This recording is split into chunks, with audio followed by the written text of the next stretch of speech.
On est perdu au pic du Midi, en fait, en réalité, si je puis dire, dans la neige pour 3 jours, mais ce n'est pas une catastrophe. C'est une idée conjointe du CNRS et de la région Midi-Pyrénées, qui était de faire 24 heures pour la diversité culturelle, avec 6 tables rondes dans le monde.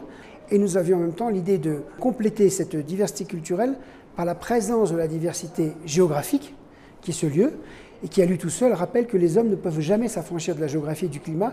Et nous en savons d'ailleurs quelque chose, parce que ces 24 heures sont terminées depuis 3 jours, et nous sommes encore bloqués ici par la neige.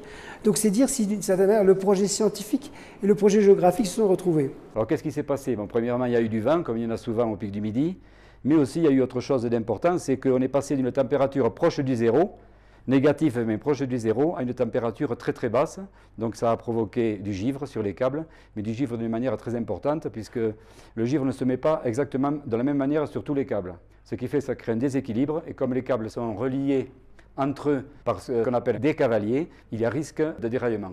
Et en plus, avec le vent qu'il y a, qui est à environ en pointe à 100 km/h, c'est très difficile de pouvoir faire descendre les gens dans des conditions de sécurité optimales. Écoutez, d'abord le forum s'est bien passé, c'était quand même vraiment intéressant de discuter de la variété, de la diversité culturelle dans cet endroit un peu étrange comme ça au sommet du monde. Puis là maintenant on est coincé. Ça fait un drôle d'effet parce qu'évidemment on a tout laissé en bas, hein, la famille, le travail.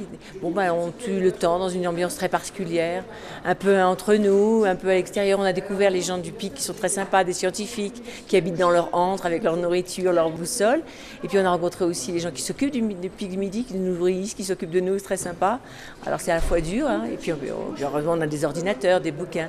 Et en même temps on reste entre nous, on a envie de rester entre nous en attendant le moment où on va pouvoir partir. Donc à la fois une expérience humaine et sympathique et en même temps quelque chose d'un peu inquiétant, quoi.